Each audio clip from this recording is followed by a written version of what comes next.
We're back. It's the B Block. Workhorse Media Group, Smartest Guy in My Head podcast. You already know what it is. Like, share, subscribe, comment, engage. If you missed the A Block, here it is. We're talking about our president. Yes, it feels so good to say. Love that. Check it out. But now, I got to give you some sports, right? And I feel like this is the perfect time because enough time has gone by. We've got enough evidence laid out, and I need you guys, to stop with the Steph Curry slander. I don't get it. I mean, through the years, I don't get it. The man is a two-time MVP, one-time unanimous. He's a three-time champ. He's been a scoring leader. He's been a steals leader. What more do you want from him? Just recently, he passed Reggie Miller for second for the most threes made all time. Second. Reggie Miller played 18 years in the NBA. Steph Curry, he's played 12. This is season 12 for Steph Curry. And he would have passed Reggie Miller last year if he played the season. He only played 5 games. So he could have got to second in 11 years. Did the same thing in 11 years that took Reggie Miller 18 years to do. And Reggie Miller, top 5 shooter ever. That lets you know how great this man is. Steph Curry, the greatest shooter of all time. I don't care if he retires right now. Not saying that he has, but I'm just saying if he retired right now without catching Ray Allen, he'd be the greatest shooter of all time. It's ridiculous. The man is the only person with 400 threes made in a year. The only person to do it. He's the only person with he's got multiple 300 plus three-pointers made in the year. 3 seasons, he's made at least 300 threes in a year. Only person to do it. But I say all this to say, people still call him overrated. People are still so scared to put Steph Curry in their top 5 point guards of all time. I guess it's the finals, right? It's got to be the finals. Because Steph supposedly shrinks when it comes to the finals. He doesn't do as well in the finals that he does in the regular season. That's what y'all tell me.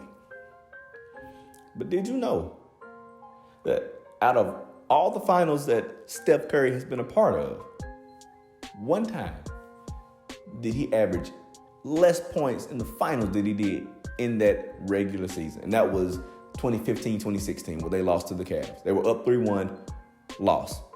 Steph Curry averaged 23 points in that finals after averaging 30 in the regular season.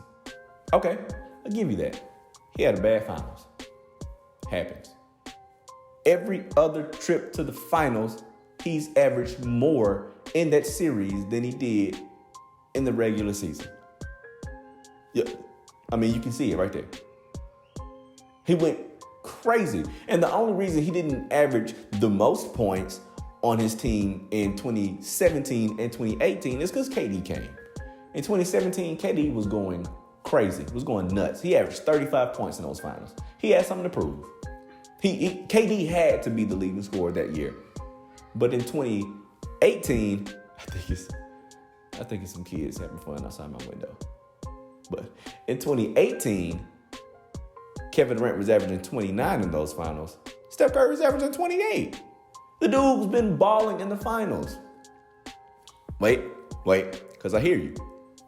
Steph Curry don't have a finals MVP. The only reason that Steph doesn't have a finals MVP is because they didn't want LeBron to have it. It slips my mind. Somebody, one of the voters that had a finals vote, that year. It was 2014, 2015, the first championship. One of the voters told a story of Steph and LeBron having the same amount of votes. So they had to re-vote because they didn't want to give it to LeBron. There was a tie somewhere, but they ended up giving it to Andre Iguodala because basically they didn't want LeBron to have it. And Andre Iguodala, he looked like he had the most impact on the series for Golden State, which is fine. Steph Curry should have won that Finals MVP. And he didn't win the other two because KD played better. KD is a better player than Steph Curry, I think. But that doesn't diminish the fact that Steph Curry is great. If there were a Mount Rushmore, and I've seen this conversation, a Mount Rushmore, or you want to do your top 5 most influential players in the history of basketball, Steph Curry's got to be up there. He's got to be. This man single-handedly changed the way the league plays. Before Steph Curry came, you still had big men down there banging. Now your big men have to step out. Now you have to have on your team, because Steph Curry, you have to have somebody on your team that can defend the three as well as hit the three as a big man. You can't just run a shot blocker out there and think it's sweet. Steph Curry is single-handedly responsible for diminishing the role of the big man, of the low post player. And I know you still got AD, and you still got Joel Embiid, you still got Jokic. I bet all of them shoot threes. All of them shoot threes. So what else is it? I know what it is. His defense. You tell me Steph Curry can't play defense. And this is where this comes from. Steph Curry is 6'3". It's actually pretty tall in real life. But in basketball, he's average, maybe below average height, but he's 6'3". On his team, you had 6'7" Klay Thompson. You had 6'10", 6'11" Kevin Durant. You got 6'7" Draymond, and you have 7' Andrew Bogut. Or if you want to run Andre Iguodala out there, 6'7", 6'8" Andre Iguodala. Steph Curry is the shortest person out there. So when they play the Cavs, of course, LeBron is going to want to switch off on Steph Curry because LeBron is 6'9", 250. Yeah, I want that switch. It's better than going against a guy that's the same height. I can shoot over Steph better. I got 60 pounds on Steph. I can be stronger than him. Of course, I'm going to look at that's not just with the Cavs. That's with all of the teams. If Damian Lillard's coming down and he's already on Steph, I'm not going to look to get off Steph and get on Klay Thompson. That's stupid. Steph is the shortest person out there. I could shoot over him easier. So you telling me that Steph is a bad defender because he can't check LeBron? I don't get that. He's a bad defender because he can't stay in front of Kyrie? Who can?